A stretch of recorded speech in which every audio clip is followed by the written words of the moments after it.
नमस्कार उपस्थित सबै प्राध्यापक मित्रहरू, जुमभित्र रहनुभएका प्राध्यापक मित्रहरू, लाइभ हेरिरहनुभएका साथीहरू र आजको विशेष व्यक्तित्व प्राडा चैतन्य मिश्र सर लगायत सबै साथीहरूलाई मैले नमस्कार र स्वागत गर्न चाहेँ। र यो जुमको चैत्रदेखि सञ्चालन भएको यो एकाडेमिक वर्षको आज 82औं अङ्क र यो अहिले जुन प्याकेज चलिरहेछ व्यक्तित्वले समय दिनुभएको छ, उहाँलाई म विशेष धन्यवाद दिन चाहन्छु। र हामी यो प्याकेज सुरु भएदेखिको यो 6औं दिनको क्लास चाहिँ कहिले हुन्छ भनेर हामी कुरिरहेका छौँ र आज त्यो कुराइको अवधि पनि सिद्धिएको छ र हामी सरका कुराहरू सुन्न आतुर छौँ। र म यो कार्यक्रमको सञ्चालक एवं संयोजक डाक्टर दिलनाथ दङ्गाल, म सबैजनालाई नमस्कार र स्वागत गर्दै म बाँकी लामो समय नलिकन म बाँकी समय चाहिँ म आदरणीय चैतन्य सरलाई हस्तान्तरण गर्दछु। Sir please. यहाँहरू सबैलाई स्वागत छ। मलाई दङ्गालजीले बोलाउनु भयो, उहाँलाई पनि धेरै धन्यवाद छ। अब यो एमए पिएचडी भनेपछि आफू जिन्दगीभर एउटा कीर्तिपुरमा पढाइयो, त्यस कारणले यसै पनि अट्र्याक्सन हुने, के मद्दत गर्न सकिन्छ कि भन्ने लाग्ने, त्यस कारणले उहाँले भन्ने बित्तिकै मैले हुन्छ भने आज म एउटा स्क्रिन सेयर छ अनि त्यसको आधारमा गर्छु। यो चाहिँ अस्ति भर्खर मैले सोसियोलोजीलाई त गरिहाल्छु, अस्ति चाहिँ एउटा जेन्डर स्टडिजलाई गरेको थिएँ। त्यो मध्ये उस्तै कुरा हो, कहीँ उस्तै कुरा भएन भने म त्यसमा थप गर्छु। म त्यताबाट सुरु गर्छु। मोटामोटी अब ठ्याक्कै त भन्न सकिनँ, मोटामोटी 1 घन्टा बोल्छु होला। त्यसपछि अर्को 1 घन्टा जस्तो प्रश्न उत्तर गरेर 2 घन्टामा यो कार्यक्रम सकाउनु पर्ला भन्ठानेको छु मैले। अब म अगाडि बढेँ। सुनिन्छ? देखिन्छ, देखिया पनि छ? देखियो पनि छ सर, राम्रोसँगले सर। ओके। सबभन्दा पहिला त म के भन्छु भने यो मैले चाहिँ पिएचडी एमफिल गर्ने विद्यार्थीहरूलाई मात्रै एड्रेस गरिरहेको छु। अरू मभन्दा जान्ने पनि हुनुहोला अथवा म सरका हुनुहोला। यहाँ आज श्रोता दर्शकहरूमा उहाँहरूले केही भन्न मन लाग्छ, थप गर्न मन लाग्छ भनेदेखि यो 1 घन्टा पछिको टाइम छँदैछ, त्यहाँ यहाँले थप गर्नु होला। प्रश्न सोध्ने काम त त्यो बेलामा भइहाल्छ। म चाहिँ के भनेर सुरु गर्नु भने यो विद्यार्थी बन्ने भनेको सबै ज्ञानेन्द्रिय, हामी अङ्ग्रेजीमा सेन्स अर्गन भन्छौँ, त्यो सबै खुला राख्ने हो, दिमाग खुला राख्ने हो, ज्ञानेन्द्रिय र कर्मेन्द्रिय पनि खुला राख्ने हो भन्छ। सबै द्वारहरू, ज्ञानका सबै द्वारहरू खुला गर्ने, कर्मेन्द्रियबाट पनि ज्ञान आर्जन हुन्छ, त्यस कारणले त्यो समेत पनि त्यहाँ राखेँ मैले। त्यो चाहिँ किन भन्नु परिराख्यो भने हाम्रो अधिकांश त हुर्किँदै सर्टेन कुराहरू हाम्रो दिमागमा बसिसकेका हुन्छन्, अनि त्यो चाहिँ बडा जमेर बस्छ कतिपय कुराहरू, अनि त्यसलाई हल्लाउन एकदम गाह्रो हुन्छ। त्यो जमेर बसेका चिजलाई हिक्को भएर बस्छ। त्यस कारणले विद्यार्थी हुनुको तात्पर्य चाहिँ यो हो जस्तो लाग्छ कि मलाई, कि सामान्य भाषामा भन्दाखेरि दिमाग खुला राख्ने भन्छौँ हामी। त्यस कारणले जेलाई विश्वास गरिन्छ त्यो विश्वासलाई अलिक खुकुलो पारेर राख्ने, त्यो हो कि होइन कि भन्ने स्थितिमा राख्ने। अनि त्यहाँ जुन छिद्र अब बन्छ खुकुलो पारेपछि त्यो छिद्रबाट नयाँ चिजहरू घुसाउने। ज्ञानका धेरै स्रोत छन् आजकल, किताब मात्र पनि भएन। ती स्रोत, ती सूचना, ज्ञानहरूलाई भित्र हाल्ने अनि आफ्नो भइराखेका दिमागमा हुँडल्ने, यसरी हुँडल्ने। 1-2 दिन, 2-3 दिन, 2-3 महिना, 2-3 वर्ष हुँडल्ने, अनि क्रमशः के चाहिँ काम लाग्दैन फाल्दै जाने। नयाँ सूचना ज्ञान आउने बित्तिकै ठक्कर लागेर बाहिर ननिस्कोस् त्यो जमेको चिजमा। त्यस कारणले सबभन्दा पहिला विद्यार्थी हुने भनेको त नयाँ ज्ञानलाई ठाउँ दिने हो दिमागमा, मनमा। होइन यो त होइन भनेर पहिला नै त्यसलाई फर्काइदियो क्यारम बोर्डको गोटी जस्तो भने नयाँ चिज हासिल हुँदैन, नयाँ चिज त्यहाँ छिर्नै पाउँदैन, त्यो हासिल हुँदैन, अनि हामी पुरानोको पुरानै बस्छौँ। त्यस कारणले पहिलो रिक्वेस्ट चाहिँ मेरो विद्यार्थीहरूलाई यही हुन्छ कि हामी चाहिँ नयाँबाट नतर्क्यौँ, नयाँलाई रेजिस्ट नगरौँ। नयाँ ज्ञान, नयाँ सूचना ज्ञान लिऊँ, काम लागेन भने पछि फाल्दिउँ, तर एकचोटि हुँडलेर हेरौँ भन्ने लाग्छ। त्यसपछि मैले सोसियोलोजी पढाउने हुँदाखेरि एभ्रिथिङ इज सोसल लेखेँ त्यहाँ। म चाहिँ के भन्ने गर्छु भने संसारमा त्यस्तो केही पनि छैन, इन्क्लुडिङ यो जुम र कम्प्युटर र टेलिफोन र घर र बत्ती र हावा र पानी पृथ्वी नै कि जुन कि सोसल होइन। सोसाइटी यत्र तत्र व्याप्त छ, सोसाइटी नभएको ठाउँ कुनै छैन भन्ने गरेर त्यहाँबाट सुरु गर्छु म समाजशास्त्र पढाउनलाई। अनि विद्यार्थीहरूले अनेक प्रश्न त सोधिहाल्छन्, कहाँ छ त यो सूर्यमा कहाँ छ समाज भन्छन्, अनि म त्यसको यथोचित उत्तर दिन्छु। अब आज चाहिँ धेरैजसो मेरो पुरानो विद्यार्थी पनि देखेँ, एक दुईजना त्यहाँ समाजशास्त्रकै, अनि एन्थ्रोपोलोजीको मानववादीहरू पनि हुनुहुन्छ, तर धेरैजसो इकोनोमिस्टै हुनु होला भन्ने हिसाबले मैले चाहिँ इकोनोमिक्सलाई पनि सर्वत्र व्याप्त छ भनेर भने त्यहाँ त्यो लाइनमा। त्यस कारणले जसलाई हामी सामाजिक भन्छौँ त्यो मात्र व्याप्त छ।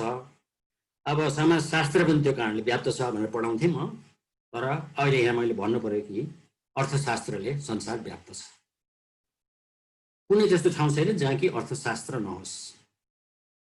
अब अर्थशास्त्र यो किन भनिरहेको छु भने अर्थशास्त्र हेर्ने दुईवटा नजर छ। एउटा पुरानो नजर जुन अन्तर्गत बिएमा मैले पनि अर्थशास्त्र पढाए हो, त्यसपछि डिग्री लिनको लागि पढिनँ, बेला बेला यसो आँखा चाहिँ लगाउँछु अर्थशास्त्रका किताब आदि आदिमा। किन भन्नु पर्यो भने पुरानो मैले पढ्दाखेरि चाहिँ अर्थशास्त्रले यो चिज अध्ययन गर्छ, यो विषयवस्तु हो भनेर पढाइन्थ्यो। अर्थशास्त्रको परिभाषा पनि झन्डै कसैको थिएन। धेरै जसोको परिभाषा चाहिँ अर्थशास्त्रमा यो पढाइ हुन्छ भनेर पढाइन्थ्यो।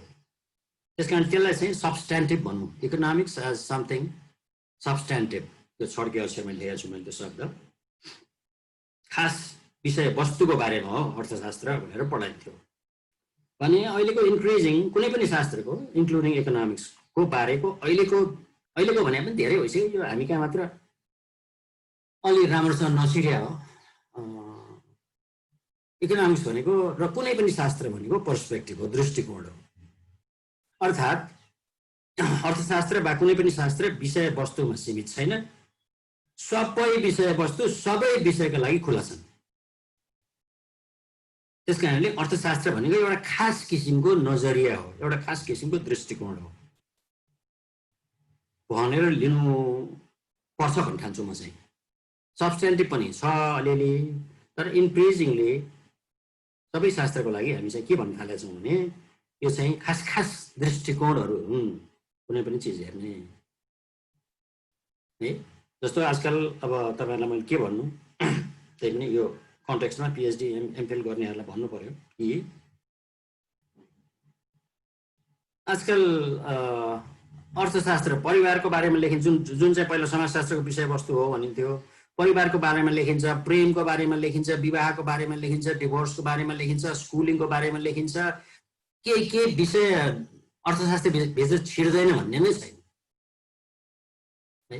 पहिला भयो भने फर्मको बारेमा, कुनै खास इन्डस्ट्रीकै बारेमा, ब्याङ्कको बारेमा, मार्केटको बारेमा, ती चाहिँ पुराना विषयवस्तु भए। अहिले पनि गरिन्छ, पुरानो भने मतलब तिनीहरू गलत हुन् भने होइन, तर त्यो भन्ने यस्तो छटाछुल्लो भयो नि। अब इकोनोमिक आँखाबाट उदाहरणको लागि परिवारलाई हेर्ने, जेन्डरलाई हेर्ने होइन, राजनीतिलाई हेर्ने एङ्गल चाहिँ इकोनोमिक भयो, तर विषयवस्तु चाहिँ केही पनि हुनसक्छ।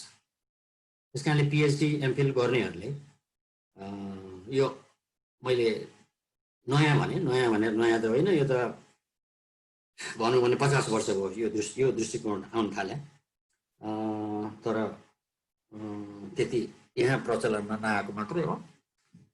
हामी साह्रै पुरानो भयौँ, पुरानो कुरालाई नयाँ भनेर पढाउन हामी चाहिँ अलिक उद्धत पायो हुनाले मैले खालि एकचोटि रिमाइन्ड मात्र गरेँ। त्यस्तो कुनै पनि विषयवस्तु छैन, अर्थात् कि तपाईँहरूले एमफिल पिएचडी गर्न नहुने इकोनोमिक्समा अथवा कुनै पनि शास्त्रमा त्यो अर्थशास्त्रीय नजरले कसरी हेर्ने भन्ने कुरा मात्रै हो। मैले अब यति कुरा भने सबै चिजमा सबै शास्त्रीय आँखाले हेर्न सकिन्छ। आँखा विशिष्ट हुन्छ अलिकति, त्यो पनि अब इन्टरडिसिप्लिनरी ट्रान्सडिसिप्लिनरी यस्ता दृष्टिकोण आउँदैछन्। संसारको समस्या सल्भ गर्नलाई विभिन्न शास्त्र चाहिन्छ। एउटै शास्त्रले गाह्रै छ। त्यस कारणले पनि अर्थशास्त्रीय नजरले पहिला अर्थशास्त्रभित्र पर्दैन भने विषयवस्तुलाई हेर्न सके उपयोगी हुन्छ जस्तो लाग्छ मलाई। नयाँ पनि हुन्छ, अलिकति नवीनता त्यसले देखाउँछ। अर्को चाहिँ एमफिल पिएचडी गर्नेहरूलाई मैले भन्ने गरेको कुरा चाहिँ डिग्री त लिनु पर्यो, तर अरू सबै काम चाहिँ बोझिलो रूपमा लिने। अनि प्रश्न मलाई चाहिँ उठ्छ, यो पिएचडी कसको लागि गरे हो? हामी कहाँ यो बाध्यताको डिस्कोर्स पनि टन्नै छ। जे गर्नु नि हामी बाध्य हुन्छौँ। यो लामै काल हो हामीले बाध्यताको डिस्कोर्स थाल्यो। पिएचडी एमफिल पनि बाध्य भएर गरे हो कि बा आफ्नै लागि गरे हो, बा अर्का लागि गरे हो? त्यो कुरा चाहिँ आफैले निर्गोल गर्नुपर्छ हरेकले। त्यस कारणले आफैले गरे भएदेखि मलाई चाहिँ दुःख पर्यो भन्न पाएन, जोतिनु पर्यो, काम गर्नु पर्यो है। मलाई सुपरभाइजरले यस्तो दुःख दियो भने भन्न पाएन, त्यो राम्रैको लागि गरे भन्ठान्नु पर्यो। त्यस कारणले मैले आफ्नो लागि नै यो गर्दैछु, अरूको लागि गरे होइन। म यस्तो प्रश्नको उत्तर खोज्नको लागि त्यो यो विषयमा म अलि पछि पनि आउँला। म पिएचडीमा लागेको छु भनेर आफूलाई कन्भिन्स गरेर यो चाहिँ एक किसिमले भन्ने हो भने प्रेमको श्रम भन्छन् कि लेबर अफ लभ भन्छन्। यतिकै अर्काले गराएको श्रम होइन। म यो पिएचडी गर्न लालयित भएर मैले यो गरेको भन्ने दृष्टिकोणले सुरु गर्नु पर्यो। सुरु नगरे भए पनि अब चाहिँ यो चाहिँ मेरो इच्छाले गरे हो भन्ने विचार अन्तर्गत काम गर्न थाल्यो भने आफूलाई गरेको, अनि त्यो सिक्ने कुरा पनि त्यहाँ हुन्छ। होइन भने अर्काको चित्त बुझाउने, सुपरभाइजरले भनिदियो भने त भइहाल्थ्यो भन्ने दृष्टिकोण बोक्ने हुन्छ। त्यस्तो नभएर यो चाहिँ मैले आफ्नै लागि गरेँ, मैले सिक्नलाई गरेको हो, यस्तो प्रश्नको उत्तर खोज्नको लागि गरेको हो भन्ने धारणा बोकियो भने अलि यो पिएचडीको 2, 3, 4, 5 वर्ष कति लाग्छ त्यो समय यात्रा अलि सरल हुन्छ र त्यसबाट सिक्ने सम्भावना पनि धेरै हुन्छ भन्ने ठान्छु म।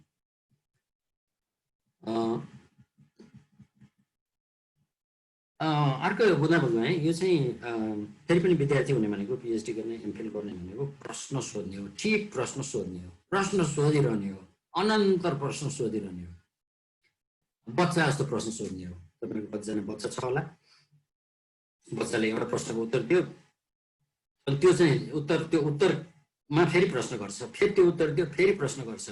यो बच्चा हुने हो। यो पिएचडी गर्ने, एमफिल गर्ने भने रिसर्चर हुने भनेकै, कुनै पनि तहको रिसर्चर हुने भनेको प्रश्न निरन्तर प्रश्न गरिरहने हो।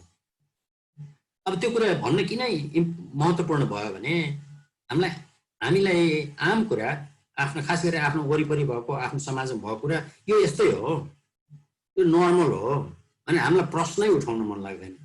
यो त यस्तै हो नि भन्ने लाग्छ। अब त्यही कुरा अर्को समाजबाट मान्छे आएर त्यही कुरा हेऱ्यो भने उसलाई अचम्म लाग्छ,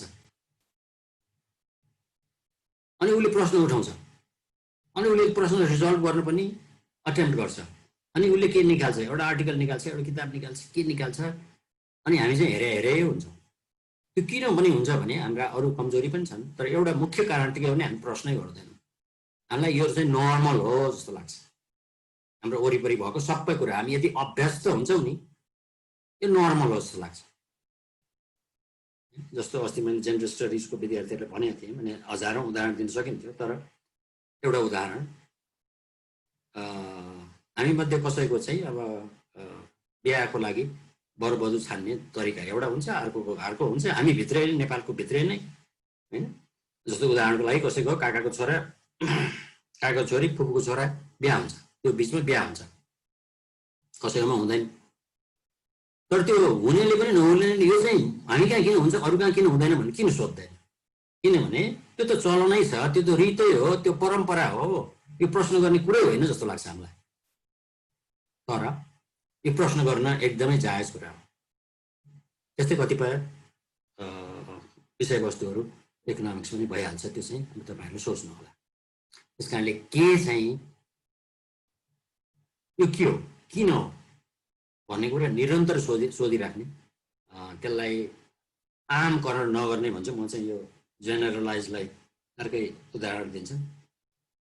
म चाहिँ आमकरण नगर्ने भन्छु, त्यसलाई चाहिँ प्रश्न सोधिराख्ने, यो नै त्यसलाई नर्मल नबनाउने, प्रब्लमेटाइज गर्ने, त्यसलाई प्रब्लम रिसर्च प्रब्लममा ट्रान्सफर्म गर्ने, यो कुरा एकदमै महत्त्वपूर्ण छ।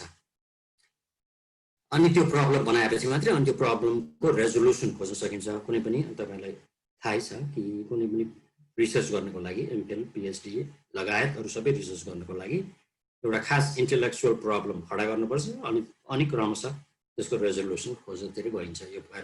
यो तपाईँहरूलाई थाहा छ। म अलिकति पछाडि सम्भवतः आउँछु पनि होला।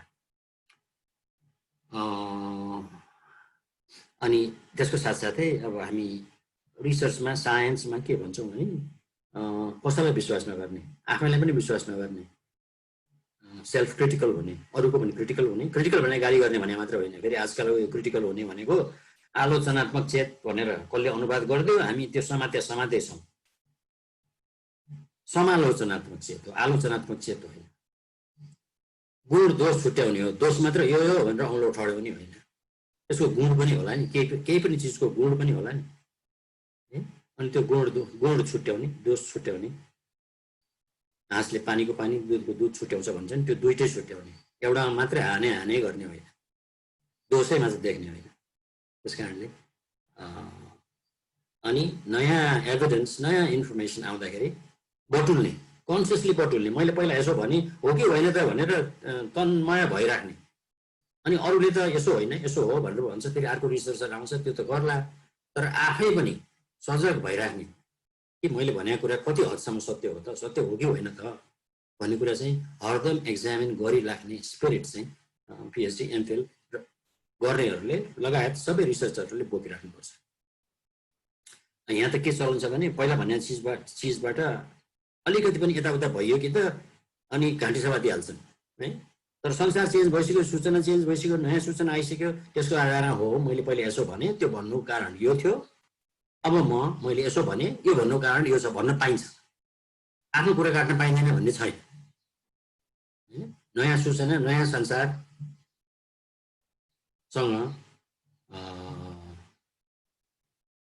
त्यसमा अनुभव गर्दा, नयाँ संसारमा बस्दा नयाँ सूचना आउँछ, त्यसको आधारमा नयाँ कुरा भन्न पाइन्छ।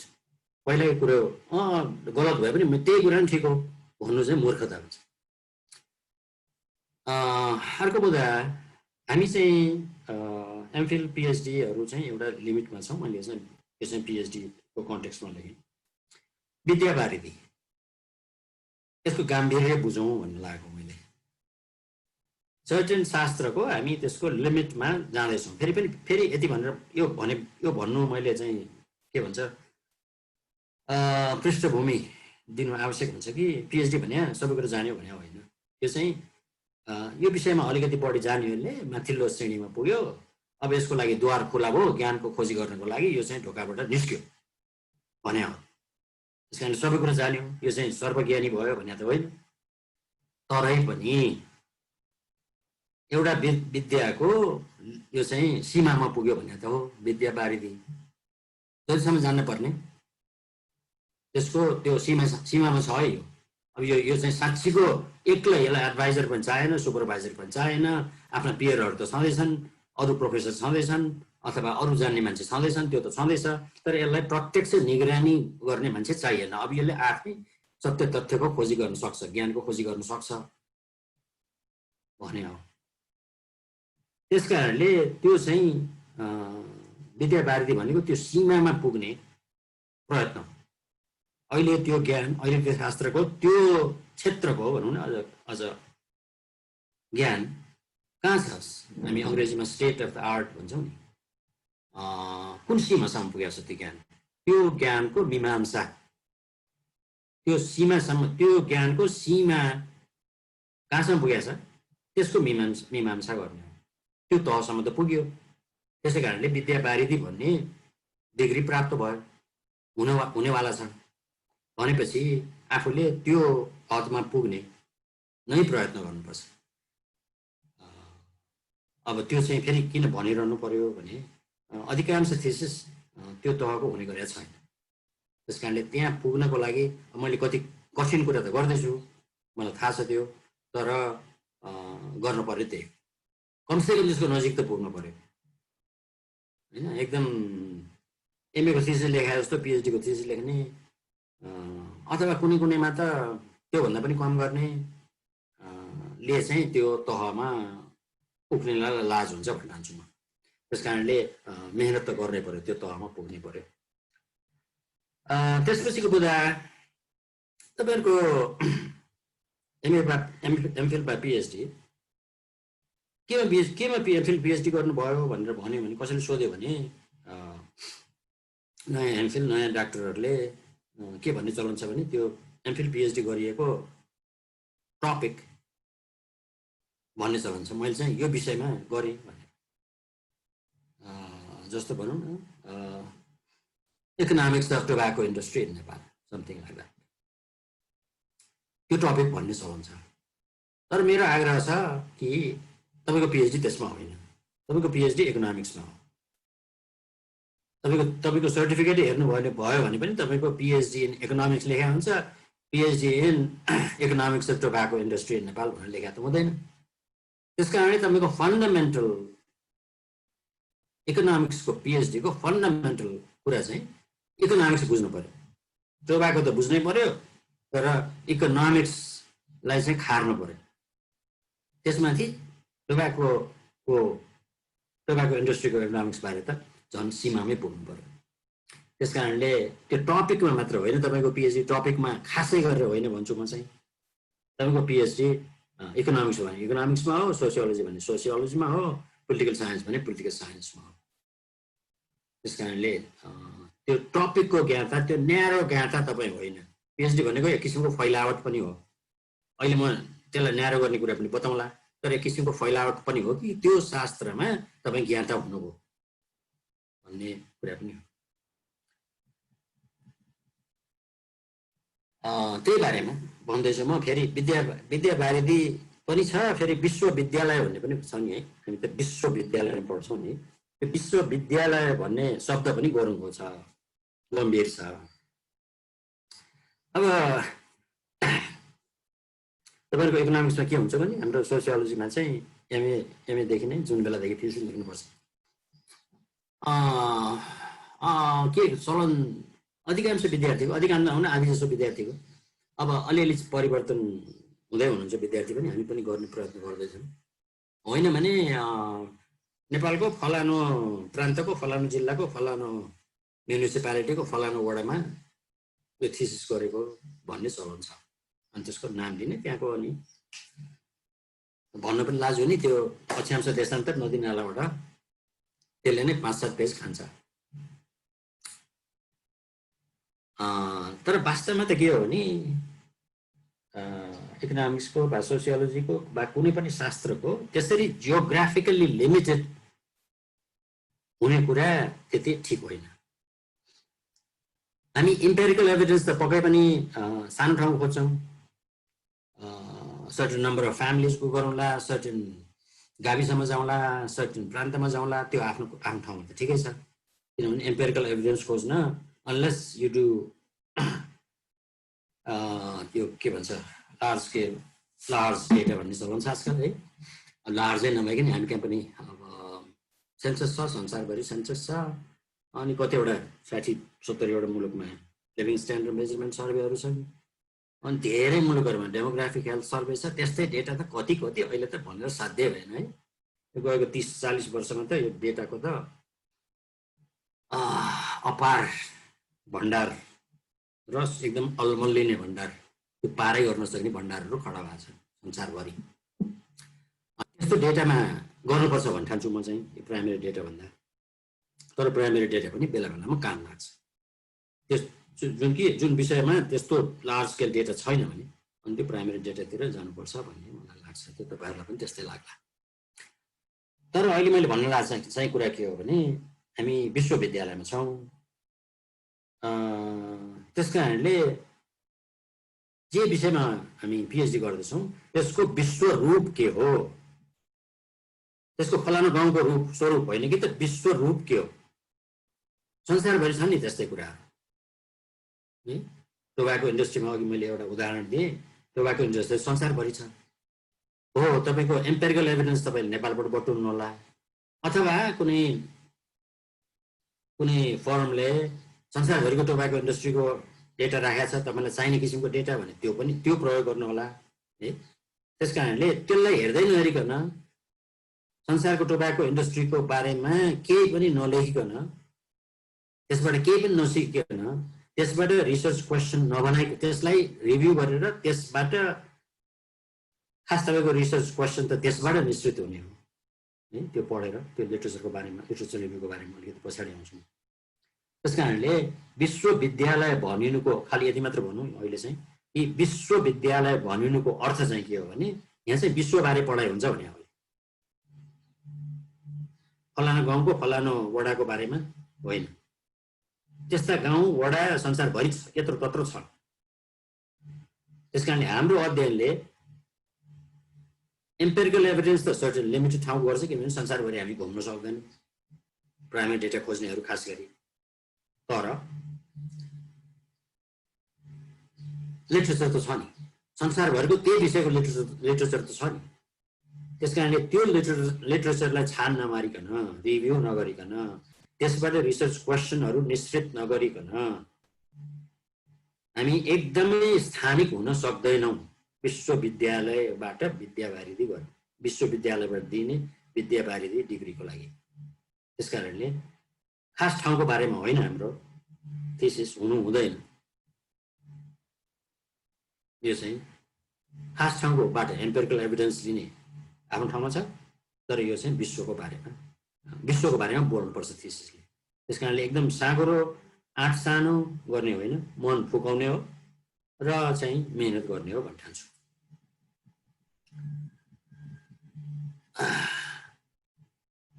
त्यसले गर्दा गाम्भीर्य कुरा गर्दाखेरि पिएचडीमा एउटा कार्य विभाजन हुन्छ समाजमा। स्कुलको टिचरको मुख्य काम स्थापित ज्ञान सूचना डिस्ट्रिब्युट गर्ने हो, बाँड्ने हो। स्कुलको टेक्स्ट बुकमा लेखा हुन्छ, त्यो टेक्स्ट बुक पढाउँछ, उसको आफ्नो अनुभव बताउँछ टिचरले, अनि विद्यार्थीहरूले होपफुली आफ्ना अनुभव बताउँछन्, अनि त्यसबाट केही ज्ञान आर्जन हुन्छ त्यो क्लासमा। पिएचडी वालाको काम, युनिभर्सिटीको टिचरको काम चाहिँ ज्ञान प्रड्युस गर्ने हो, डिस्ट्रिब्युट गर्ने मात्रै होइन कि त प्रड्युस गर्ने हो। डिस्ट्रिब्युट त हामी एज टिचर्स गर्छौँ, बट एज रिसर्चर्स नयाँ सूचना ज्ञान सिद्धान्ततिर फर्किने हो, त्यसतिर उन्मुख हुने हो, त्यो बिल्ड गर्न सहयोग गर्ने कुरा हो। त्यस कारणले पिएचडीमा अब अर्को अझ कार्य विभाजन कुरो न्युज पेपरको रिपोर्ट जस्तो हो, लामो न्युज पेपरको रिपोर्ट जस्तो एमए एमफिल कहिलेकाहीँ पिएचडीकै थिसिस जस्तो हुन्छ। तर सम्झिनुपर्छ कि त्यो पत्रकार र हाम्रो रोलमा फरक छ। मैले किन भनिरहेको छु भने कतिपय पिएचडीकै थिसिस त नभनौँ, तर एमफिल सर्टनली एमएको थिसिस एउटा भिलेज प्रोफाइल जस्तो हुन्छ। त्यो कन्टेक्स्टमा मैले खास गरेर मैले भन्न लागेको। त्यस कारणले यो पत्रकारले त आजको कुरा लेख्छ, हिजो के भयो भनेर हिजोको डेडलाइन राखेर अनि त्यो लोकेसन बताएर लेख्ने हो, अनि उसले दिनका दिन लेख्नुपर्छ। हामीले त 3 वर्ष 4 वर्ष लगाएर एउटा थिसिस लेख्ने हो। थिसिस लेख्ने पनि आजकल चलन भिन्दै छ, त्यो पनि ख्याल राख्नु होला। तपाईँको डिपार्टमेन्टमा सुपरभाइजरसँग कुरा गर्नु होला होइन। यो चाहिँ मैले फुटनोट मात्र राखेँ, चाहिँ के भने अब आजकल थिसिस भनेको 3टा आर्टिकल जस्तो लेखेर अनि त्यो 3टा आर्टिकललाई छाता इन्ट्रोडक्सन दिएर एउटा पिएचडी हुने चलन बढ्दैछ। पहिला पनि अरू कति ठाउँमा थियो, तर आजकल बढ्दैछ। एउटा ठुलो ठेली लेख्ने भन्दा पनि 3टा आर्टिकल जुन कि छाप्न सकिन्छ, किनभने छापेरै रिसर्च गरेर तपाईँहरू खाने हो भने, जिन्दगी बिताउने हो भने चाहिँ यो चाहिँ बढी प्रोडक्टिभ हुन्छ। किनभने आजकल इन्टेलेक्चुअल कन्भर्सेसन थ्योरी किताबबाट होइन, जर्नलको आर्टिकलबाट हुन्छ। त्यस कारणले धेरै युनिभर्सिटीले यो चलाउनुको पछाडि यही हो कि चाहिँ विद्यार्थीहरूले इन्टेलेक्चुअल लाइफमा भाग लिने भएपछि थ्योरी भन्दा पनि जर्नलमा छापिने लेखलाई हामीले तालिम गर्नुपर्छ पिएचडीमा भन्ने दृष्टिकोण अन्तर्गत यो लेख्ने चलन धेरै बढ्दै गएको छ। त्यतापट्टि म गइनँ, त्यतिमै थामेँ मैले। त्यस कारणले के चाहिँ नयाँ सूचना ज्ञान इन्टरप्रिटेसन थियोरीतिर उन्मुख हुनु आवश्यक छ। अब खासमा चाहिँ यो पिएचडी भने के हो भने यो चाहिँ बौद्धिक विमर्श हो। म विद्यार्थीहरूलाई बेला बेलामा भन्छु, यस्तो कल्पना गर्नुहोस् कि एउटा 10-15 जना बस्ने टेबल छ, अनि त्यो तपाईँले जे विषयमा गर्न खोज्दै हुन्छ, इकोनोमिक्स त इकोनोमिक्स, तर त्यो भित्र पनि जे विषयमा गर्दै हुनुहुन्छ त्यो विषयमा लेख्ने मान्छेहरू धेरै हुन्छन् संसारमा। त्यो जर्नलको आर्टिकलहरूबाट तिनीहरूले के लेखे पत्ता लगाउन सकिन्छ, किताबै पढ्न सकिन्छ कहिलेकाहीँ। मानिलिनुहोस् कि त्यो टेबलभरि तपाईँ र उहाँहरू हुनुहुन्छ र तपाईँहरूको बिचमा छलफलमा तपाईँ लाग्नु भएको छ। तपाईँले बोलाउनु भयो तिनीहरूलाई, आह्वान गर्नुभयो, तिनीहरू आए, टेबलको वरिपरि बसे, तपाईँ पनि त्यही हुनुहुन्छ र तपाईँले भन्नुभयो कि म यो विषयमा यसरी गर्दैछु, तपाईँहरू लेखा मैले यो पढेँ,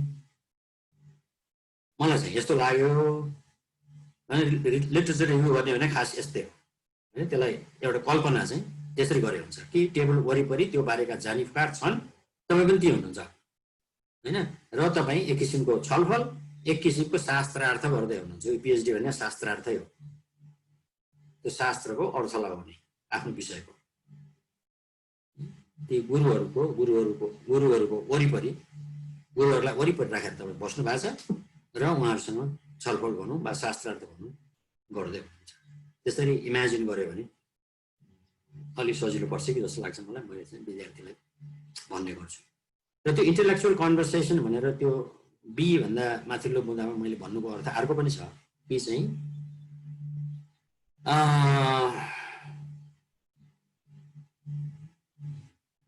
कमसेकम सोसियोलोजीमा पढ्न आउने, इकोनोमिक्स पनि जस्तो होला, तर इकोनोमिक्स सोसियोलोजीमा अलिक बढी हुन्छ। त्यो चाहिँ के हो भने सोसियोलोजी किन पढ्न आयो भनेर विद्यार्थीहरूलाई सोध्यो भने विद्यार्थीहरूले के भन्छन् भने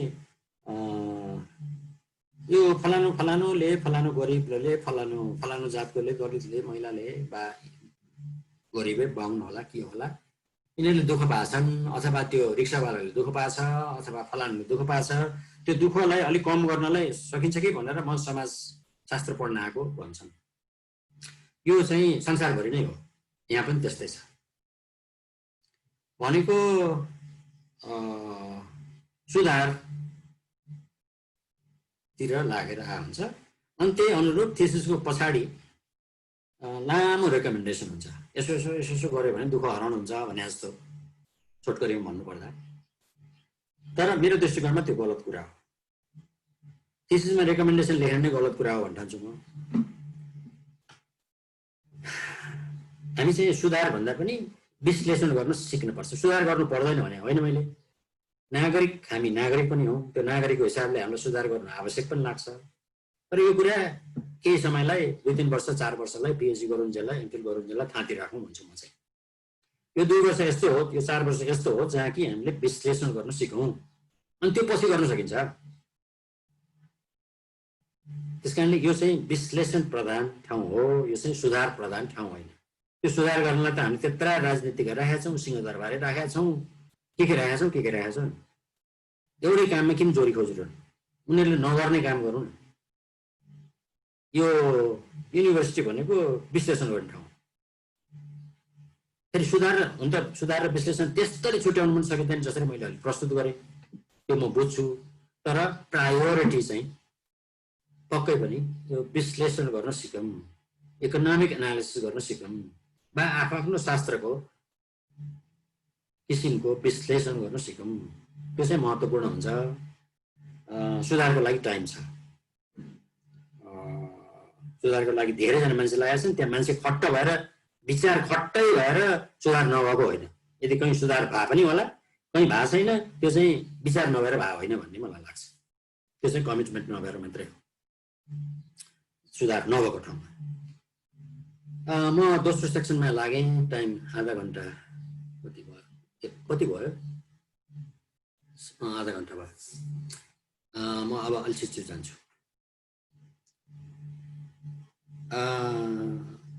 तपाईँ इकोनोमिक्समा के हुन्छ भने धेरैजसो शास्त्रमा इन्क्लुडिङ समाजशास्त्रमा पुरा सुनिरहेको छ नि है।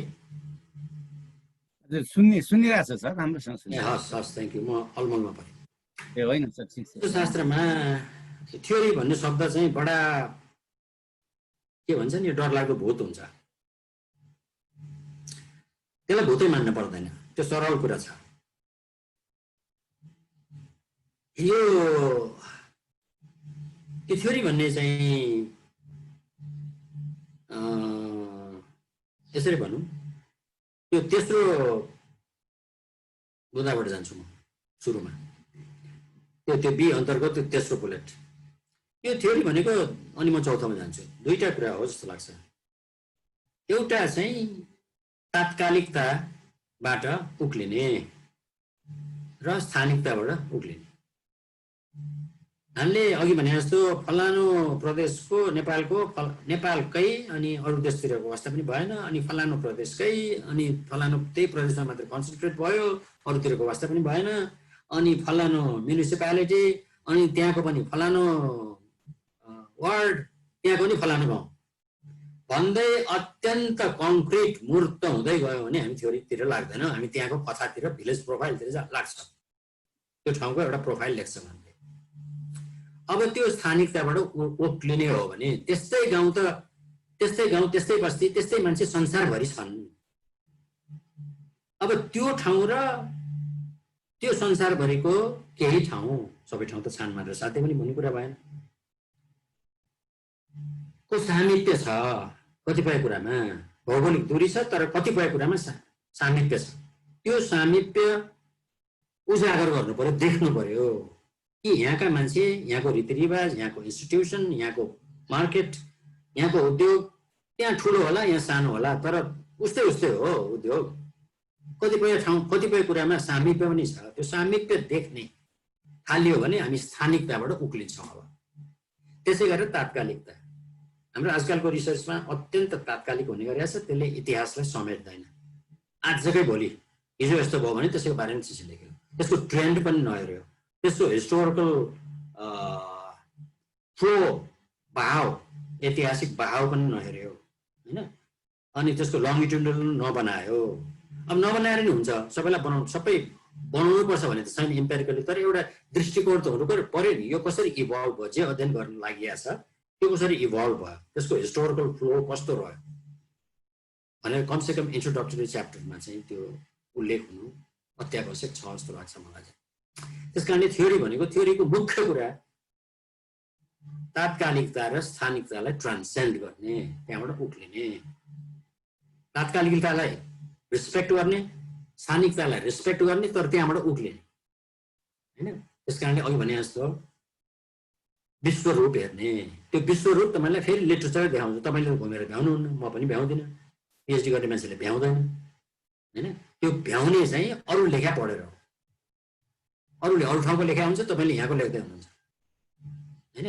तर यहाँको लेख्दाखेरि अरू ठाउँ के हो त, अरू ठाउँ र यहाँको सामिप्य के हो त भनेर तपाईँले राम्ररी विवेचना गर्न सक्नुभयो भने तपाईँको सीमा यो गाउँ होइन, तपाईँ गाउँ विश्व। किनभने तपाईँको विश्वको लिटरेचर पढेर तपाईँ सुसज्जित हुनुहुन्छ, सुसज्जित हुनुभएको छ तपाईँ। अनि तपाईँलाई आँट बढ्छ कि फलाना गाउँको फलाना वडाको फलाना गाउँको बारेमा होइन, अथवा फलाना उद्योगको बारेमा मात्रै होइन, नेपालको फलाना उद्योग मात्रै होइन कि संसारको त्यो उद्योगको बारेमा म लेख्दैछु भन्ने गर्व अनुभूति त्यहाँबाट गर्न सकिन्छ। त्यस कारणले यो स्थानिकता र तात्कालिकता नाग्ने कुरा, त्यहाँबाट उक्लिने कुरा, नाग्ने भने फेरि त्यसलाई छोड्ने भने होइन, त्यसलाई समेट्दै अगाडि बढ्ने कुरा हो। त्यसभन्दा त्यसलाई समेट्दै त्योभन्दा माथि पनि आँखा यसो उघारेर हेर्ने कुरा हो। संसारमा चाहिँ के छ त, यहाँ त यस्तो रहेछ, संसारमा के छ त भनेर आँखा उघारेर हेर्ने प्रयत्न हो।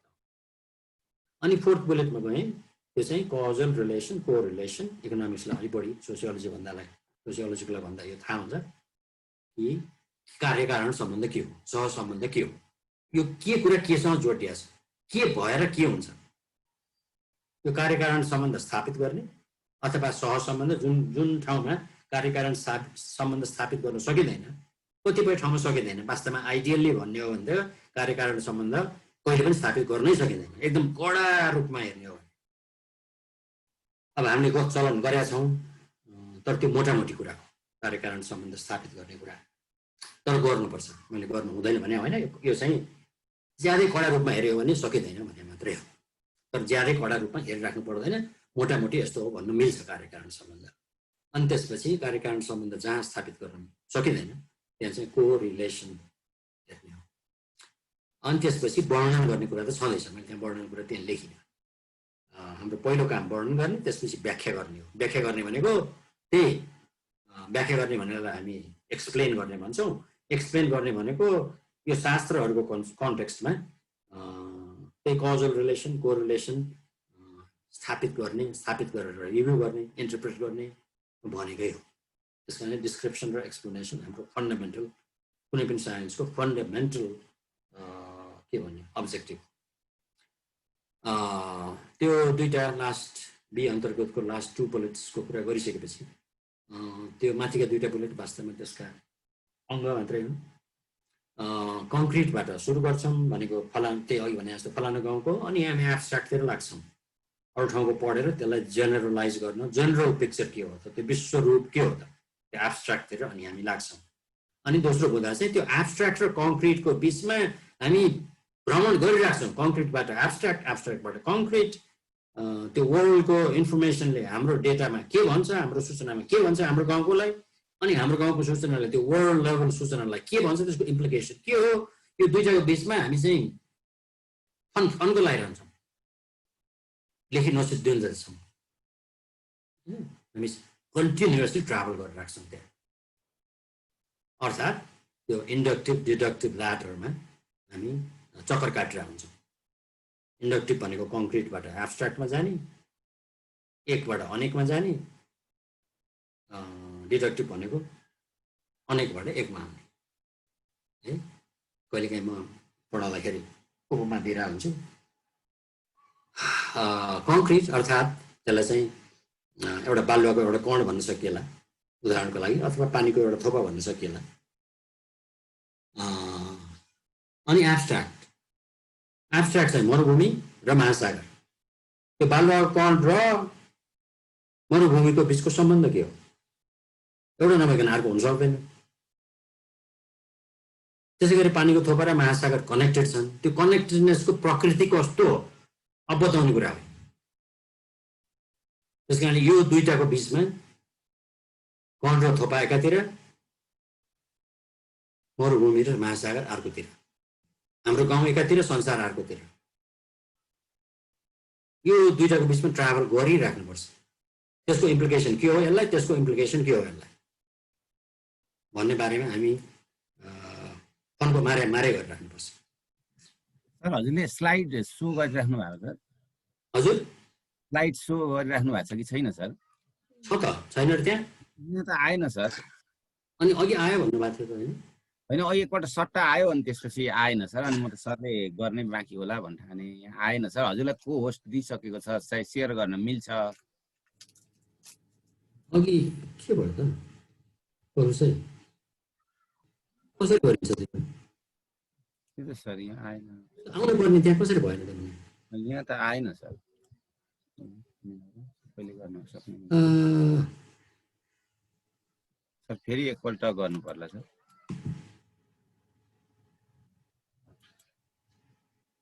यहाँ मेरो स्क्रिनमा छ पर्छ त स्लाइड सेयर। ल अब अघिदेखि चाहिँ अब भनेको हुन्थ्यो, अब आयो? छैन सर, अहिले पनि आएको छैन सर। अब आयो? अब आउँदैछ सर। आयो सर, आयो। ल अघि नै भन्नुभयो नि हुन्थ्यो। ल मैले भनेपछि त मैले अब धेरै पार गरेँ। अब मैले यस्तो छ तपाईँ पहिला नदेखा भए यो बिगिन विथ भन्दै मैले ज्ञानेन्द्रिय कर्मेन्द्रियबाट सुरु गरेर अनि अर्थशास्त्र जताततै छ भन्ने गर्दै अनि कसरी प्रश्न सोध्ने भन्ने यो बुलेटहरू म गइरहेको छु। अनि यो थिसिस टपिकको बारेमा मात्रै होइन, शास्त्रको बारेमा तपाईँको पिएचडी भन्ने यहाँ सिद्धियो। गर्दै गर्दै यो थ्योरीमा मैले अहिले भर्खर भने, अब म चाहिँ अलि एक किसिमको सरल सेक्सनतिर जाँदैछु। अब अहिले आयो? आयो सर, आयो, राम्रोसँग आयो सर, अहिले क्लियर। त्यो थ्योरी एम्पेरिक्सको सेक्सन बी सेक्सन मैले सकाएँ। अब रिसर्च सेक्सनतिर के सिक्वेन्सतिर जाँदैछु म। त्यो चाहिँ अलि सरल छ, अलि बुझ्नलाई। अब के गरेर हाम्रो सिक्वेन्स चाहिँ के हो, रिसर्च प्रोसेस भन्ने मेरो टाइटल पनि छ, त्यो माथिको पनि प्रोसेसकै भाग हो। तर त्यो एक्चुअल रिसर्च गर्नुभन्दा अगाडि कसरी तयार हुने भन्ने कुरा हो अहिलेको चाहिँ। अब एक्चुअली रिसर्च चाहिँ को बारेमा कसरी कन्सिभ गर्ने र कसरी एक्चुअली त्यो पाइला चाल्ने भन्ने कुराहरू यहाँ अलिकति छ, जुन कि अरूहरूले पनि धेरै गर्नुभयो होला। यो चाहिँ अघिको भन्दा पनि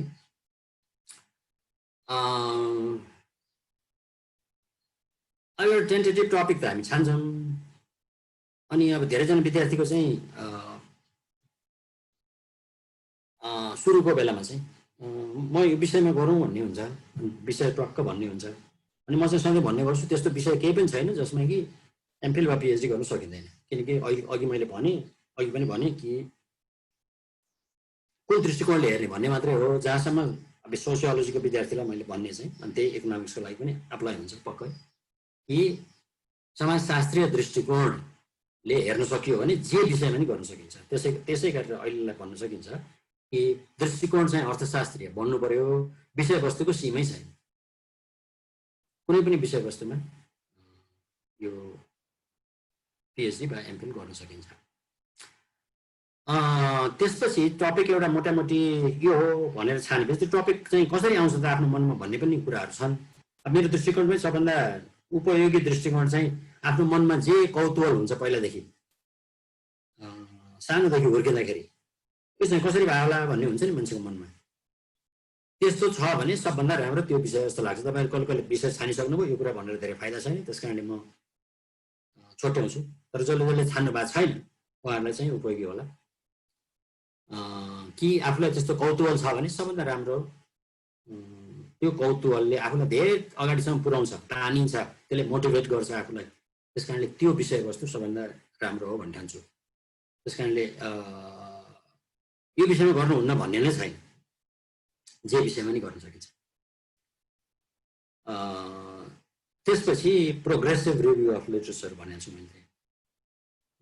भनेको पहिला हामी यो विश्वलाई नै छान मार्छौँ, त्यो बारेको शास्त्रलाई, त्यो बारे के लेखिया छ।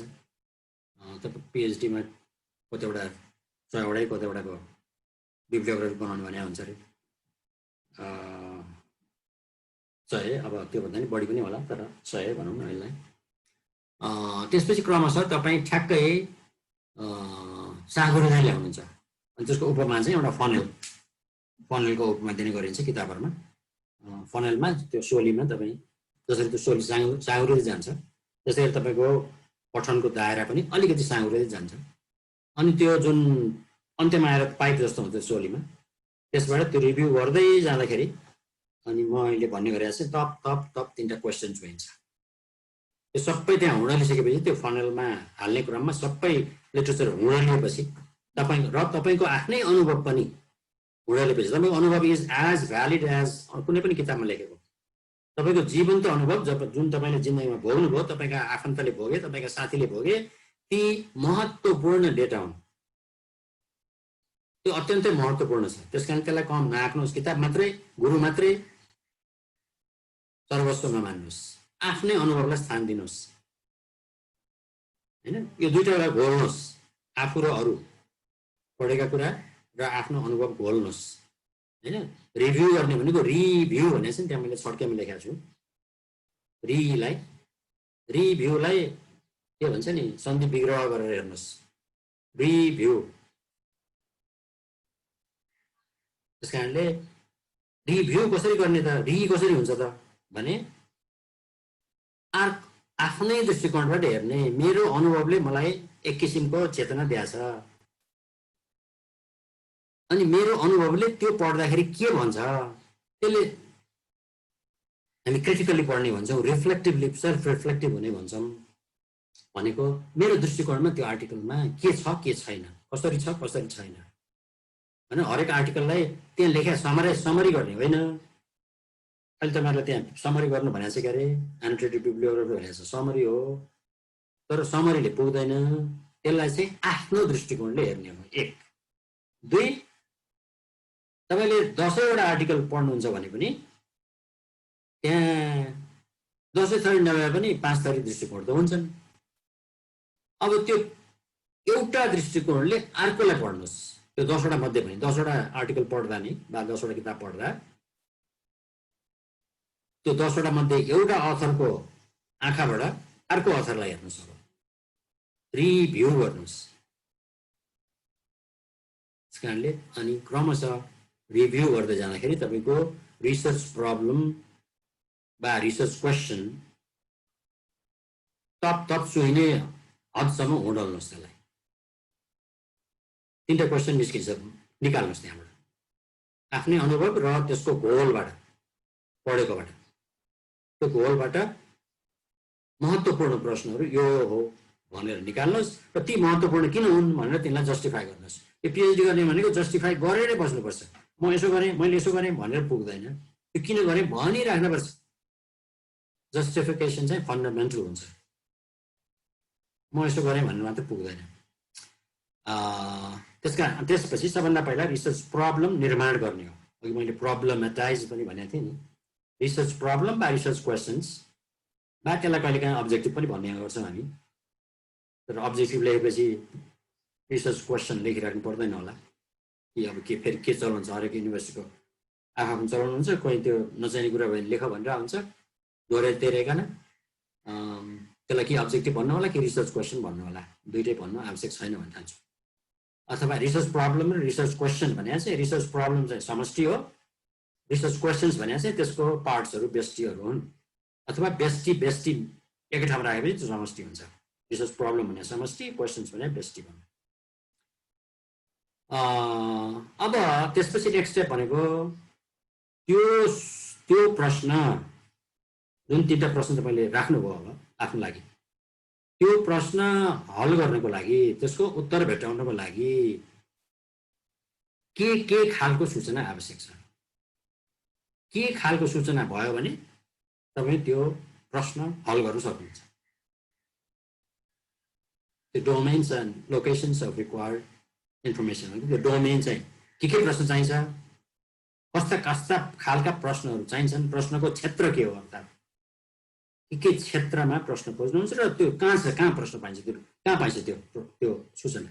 लोकेसन भने चाहिँ कुनै डेटा सेट छ कि एनालाइसिसमा गर्ने हो कि सेन्ससमा गर्ने हो कि बा अरू डेटा सेट छन् कि अथवा तपाईँले आफैले खोज्नुपर्ने छ।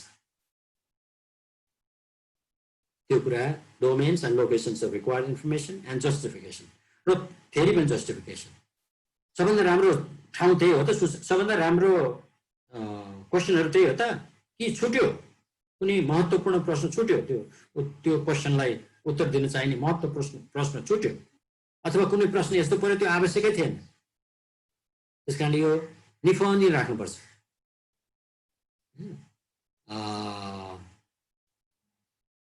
त्यसै गरेर अनि त्यो कसरी त्यो इन्फर्मेसन कलेक्ट गर्ने, techniques of information collection and justification. फेरि पनि प्रश्न के अरे त्यो इन्फर्मेसन कलेक्ट गर्ने यदि खास गरेर प्राइमेरी डेटा कलेक्ट गर्ने हो भने त झन् यो चाहियो। होइन भने पनि एउटा डेटा सेटै छ भने पनि खास भेरिएबलको डेटा तपाईँ लिनुहुन्छ ठुलो डेटा सेटबाट, त्यही भेरिएबल किन, अर्को चाहिँ किन छोड्ने त, अर्को चाहिँ किन महत्त्वपूर्ण छैन, यो चाहिँ किन महत्त्वपूर्ण छ त भनेर त्यसलाई फेरि पनि छानबिन गर्नुपर्ने, निफान्न पर्ने हुन्छ। अनि त्यो सूचनाको भ्यालिडिटी के हो, रिलायबिलिटी के हो, त्यसको चाहिँ गुणवत्ता असेस गरिराख्नुपर्ने हुन्छ। त्यो गरेर तपाईँले रिडरलाई, सुपरभाइजरलाई बुझाउनुपर्छ। आफै पनि विश्वस्त हुनुपर्छ सबभन्दा महत्त्वपूर्ण। अनि त्यो सूचनालाई विश्लेषण गर्ने तरिकाहरू के हो, स्ट्याटिस्टिकल तरिका अथवा अरू इन्टरप्रेटिभ तरिका के हो भन्ने बारे त्यहाँ ख्याल राख्नुपर्छ। अनि त्यो इन्फर्मेसन एनालाइज गर्ने गरेर त्यसलाई समराइज गर्ने छोटोमा, र समराइज गर्ने एनालाइज गर्ने तरिका यही नै सबभन्दा बेस्ट हो भनेर फेरि जस्टिफाई गर्ने र अन्त्यमा आफ्नो जे रिजल्ट आयो त्यो र संसारबारे तपाईँको संसारमा त्यही विषयवस्तुबारे तपाईँले पढेको लिट्रेचरसँग बातचित गराउने, वार्तालाप गराउने। अब मेरो डेटाले यसो भन्छ, अहिलेसम्म पढाएको चाहिँ यस्तो थियो। अब त्यो दुईटालाई सँगसँगै ल्याउने उन्ने होइन, अनि त्यो मथ्ने फेरि। अब त्यहाँबाट जेले निस्किन्छ त्यो मथाइबाट, त्यो चाहिँ तपाईँको थेसिस हो। तपाईँको खास पिएचडीको कन्ट्रिब्युसन चाहिँ यो अन्तिम मथाइ हो कि संसारको लिटरेचरले यो विषयवस्तुबारे यसो भनेको थियो, मेरो डेटाले यसो भन्यो, यो दुईटा एकै ठाउँमा राख्दाखेरि यस्तो निस्क्यो। तपाईँको थेसिस भनेको तपाईँको थेलीको अन्तिम 2, 3, 4 पेज हो। त्यो चाहिँ तपाईँको थेसिस हो एज सच कि तपाईँकोबाट के निस्क्यो, संसारको बाटले अरू शास्त्रीहरूले के भनेको थिए र त्यो दुईटा गाड्दाखेरि के निस्क्यो, त्यो चाहिँ खास थेसिस हो। त्यो सन्दर्भमा भने मैले त्यो सीको दोस्रो bullet, continuous engagement with literature at each step of the process. यो लिटरेचर रिभ्यू भनेको एकचोटि गरेर सिद्धिने कुरा होइन। अर्थात् हामी सुरुमा त गर्छौँ, तर यो लिटरेचर रिभ्यू भनेको अरू शास्त्रीले यही विषयमा के भनेका छन् भने त हो, त्यो चाहिँ कन्टिन्युअसली गरेर राख्नुपर्छ, including at the end, at the close of your thesis तपाईँको त्यो कुरा आइराख्नुपर्छ।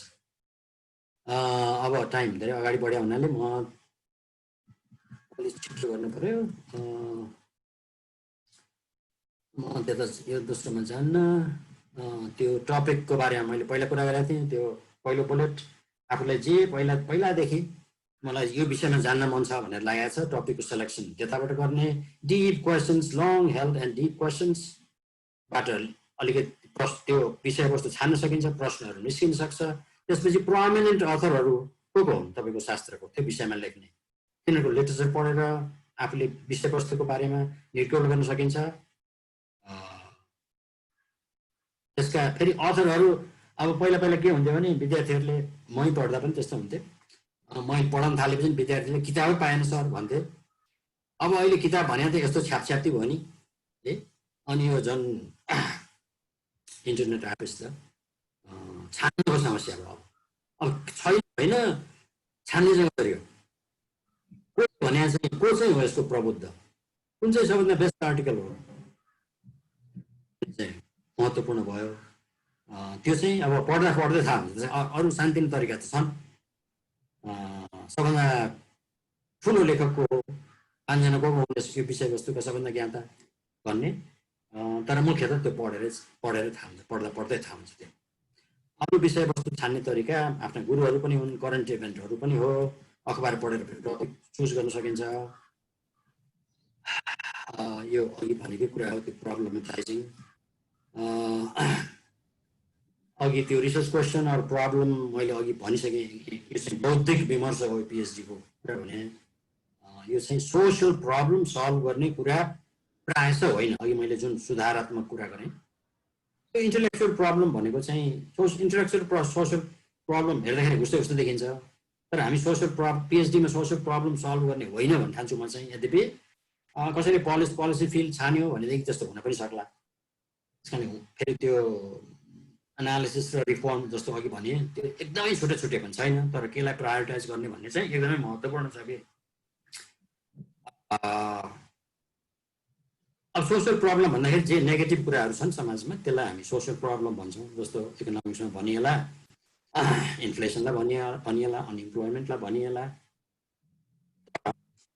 इन्टेलेक्चुअल प्रब्लम भने चाहिँ त्यसको उल्टो भन्नुहोस् न, अर्थशास्त्रीको लागि अनइम्प्लोइमेन्ट धेरै भयो भन्नु त्यत्तिकै रिसर्चको विषयवस्तु बन्न सक्छ जतिको फुल इम्प्लोइमेन्ट भयो भने पनि हामी त्यसको क्वेसन सोध्न सक्छौँ, फुल इम्प्लोइमेन्ट किन भयो, कस्तो अवस्थामा फुल इम्प्लोइमेन्ट हुन्छ। त्यो नेगेटिभ कुरा त होइन, त्यो त राम्रो कुरा हो, तर त्यो इन्टेलेक्चुअल क्वेसन त हो। त्यो चाहिँ एकदमै त्यस्तो प्रश्न सोध्नु पनि महत्त्वपूर्ण हुन्छ। त्यस कारणले सोसियल प्रब्लम र उसको बारेमा मैले त्यति मात्र भने। त्यसपछि रिसर्च के भन्छ, रिसर्चेबल हुनुपर्छ तपाईँले त्यो क्वेसन, म त्यता फेरि जान्न, त्यो मैले गरिसकेँ। 1 घन्टा मोटामोटी भयो, मैले ठाने ल। अब तपाईँहरूको प्रश्नहरूतिर म जान्छु। हुन्छ सर, सरलाई सुन्दर प्रस्तुतिकरणको लागि धन्यवाद सर। अब यसपछि हामी दोस्रो चरणमा जान्छौँ।